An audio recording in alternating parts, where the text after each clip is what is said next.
Hey everyone, I wanted to do a quick impromptu live training before I go on my 2-week hiatus from the group. Let's go ahead and get into that real quick.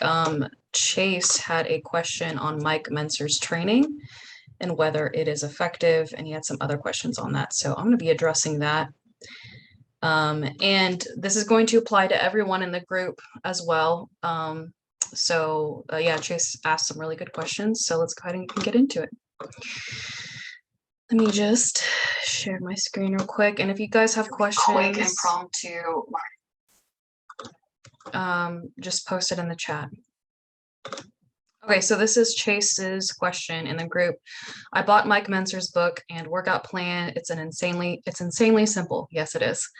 Now I have questions. How much weight do I start off with? May I add any exercises? Can this workout be modified for minimal equipment? So real quick, Mike Mentzer's plan is extremely simple. And this is in essence what I teach as well. What I teach is high intensity training, HIIT, completely different from HIIT. So don't confuse the two. I have a training on that. If you need the distinction on that, just let me know and I'll tag you in the training.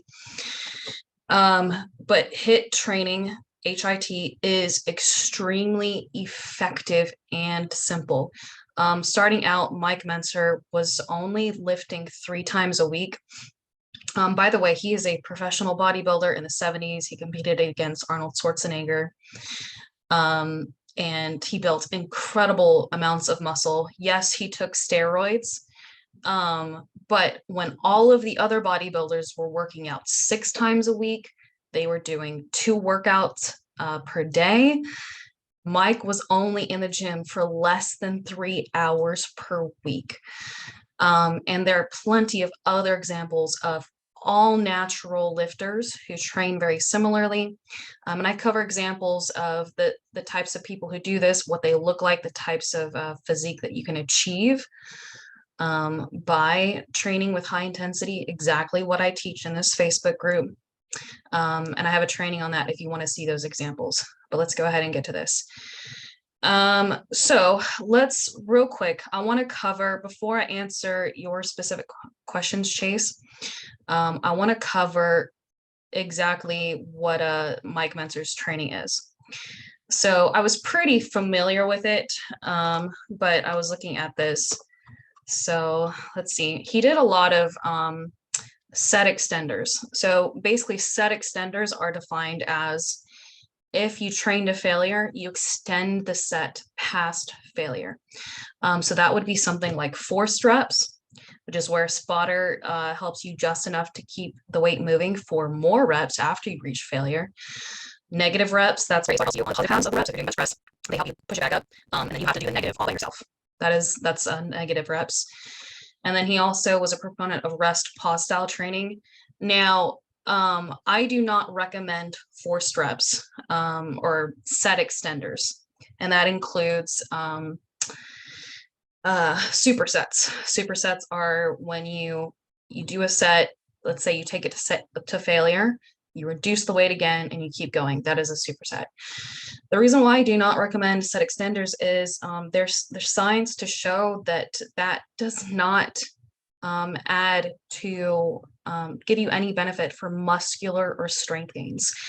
In fact, it only adds more recovery time after your workout before you can return to your next workout. So you basically have to rest longer after your workout day to be able to work out again with the same intensity.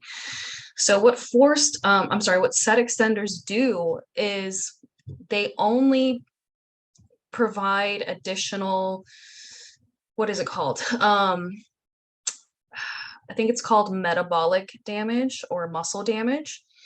And that is not required to stimulate muscle gains and strength gains. The only thing that is required to stimulate muscular and strength gains is mechanical tension.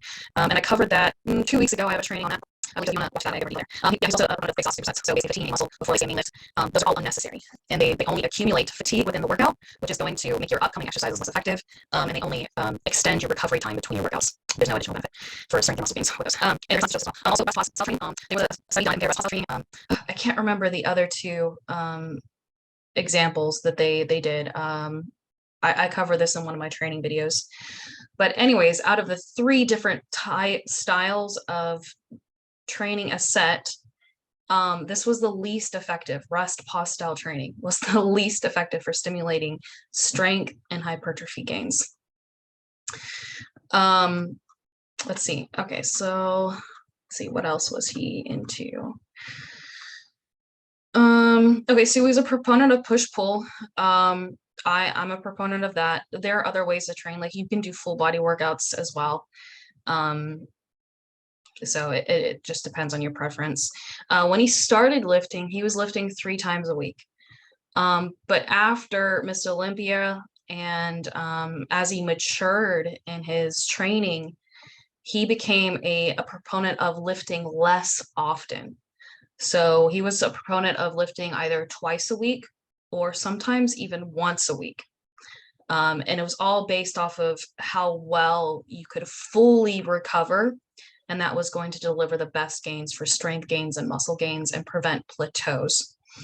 In fact, all these people, proponents of high intensity training, like Mike Mentzer, Dorian Yates, they all say that anytime that they would try to switch to more frequency with a false belief of more is better, like more volume, more workout days per week, like the traditional bodybuilders or like what everybody else thinks is the right way to train, every time that they tried that, they kept hitting plateaus in strength and muscle mass.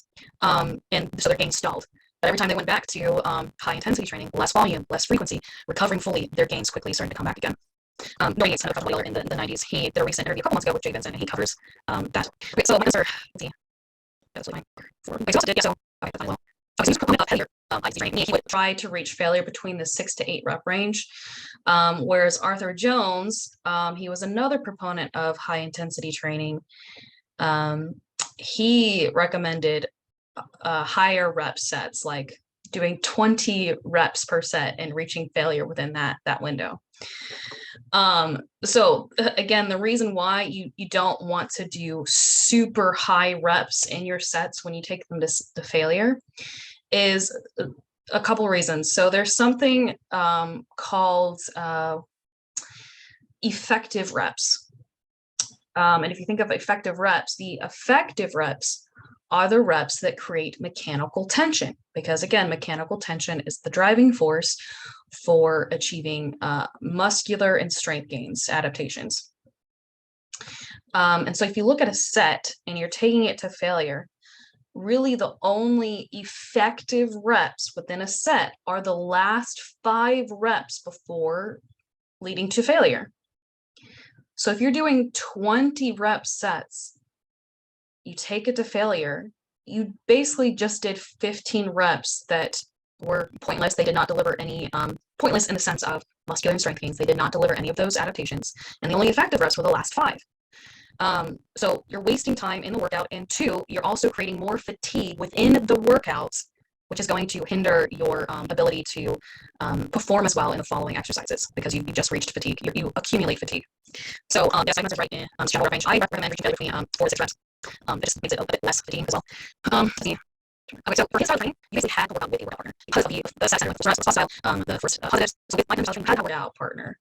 But most people aren't always going to have a workout partner with them, especially with our busy lives and our busy schedules. It's going to be hard to find someone to match your schedule, find someone who is, at the same level or more advanced than you. So it just, his style of training for the set extenders is unnecessary, and it makes it more constrictive as well if you have to have a workout partner, which you do in Mike Mentzer's style of training. Okay, let's see. He does about 4 to 6 exercises per workout, perfectly fine. He does about 2 sets per exercise, which can be fine. There is quite a bit of science that shows that you really don't need more than 1 set per exercise. You get, there's not there's like a minuscule difference in doing one set to failure versus 2 or 3 sets to failure. But for the sets that he does, do 2 sets for exercise. He did make the right choice in mostly doing that for less fatiguing exercises like extension versus squat. Like squat, for 2 sets failure, that is exhausting. If I do more than 1 set failure squat, it's very fatiguing. So I do like that he save 1 set for the harder exercise and then 2 sets for easier stuff. Yeah. So I think I covered was that. Let's go back to just how we a lot of people asking me this, a lot of clients asking this. If you're going to choose a weight that you reach failure with between the target range, so if you're trying to reach failure with 4 to 6 reps, we're going to have to guess. You're new to working out, you're trying to do exercise, you're trying to do machine, it's going to be work. And so the first couple workouts, you're going to have to play around with weights and figure out which weight is you're going to reach failure between the target range, say 4 to 6 reps. That is normal for everybody. So it's not a solid answer. Don't expect to you try a new exercise, a new workout, and you picked the perfect weight and you reach failure between the target rep range. That is impossible. So you're just going to have to play around with it, but choose a weight that you aim to reach failure between 4 to 6 reps. If you get more than 6 reps, then that means that you need to increase the weight next workout. If you get less than 4 reps, that means you need to decrease the weight next time. May I add any exercises? If you're adding extra exercises onto his current workout plan, exactly listed as is, I would say no, because there is adequate volume within the designed workouts. But if you want to switch out exercises for other ones, if you want to do, say you only want to do 1 set per exercise, then you might need a little bit more exercises. If you want to do 2 sets per exercise, then you may need to do less exercises. So I can give you the answer by all this coaching. And it's already modified from the element. Yes, I can. So you, let's see. So you're working out at home. Your best bet, unless I don't know what they have. So there are some confines in some ways that you can do unless you have adequate equipment. But in general, as long as you take a set to failure, and as long as the exercise that you're doing has good stability, does not require like balancing acts. I covered it. I did a training a few weeks ago where I give examples of not only unsafe exercises but ineffective exercises. And so I give examples of like what defines an ineffective exercise, so you can figure out what is going to be ineffective for you exercise-wise and what is more effective for you exercise-wise. So yeah, as long as an exercise provides stability and you can keep progressive overloading, meaning getting stronger, doing more reps, more weight, then it's a good exercise and an effective exercise. So yeah, thank you so much for letting me know. Maybe update the group. I'm going on about a 2-week hiatus from the group in terms of providing weekly reference to you, weekly resources to help you guys with struggles and controls. We can strongly answer. The reason why is because I have a list of new one customized coaching plans. So influx them, and then the other reason is I am taking a course. It's going to take a lot of time, but all the purpose of getting me more knowledge that I can better help you guys. So if you're needing help with something right now, comment on the post and I can tag you in a relevant training. So that you can watch that meanwhile while I'm on break from the group. But if not, you're gonna have to wait until I come back. But yeah, I hope this training helped, and I will see you guys soon.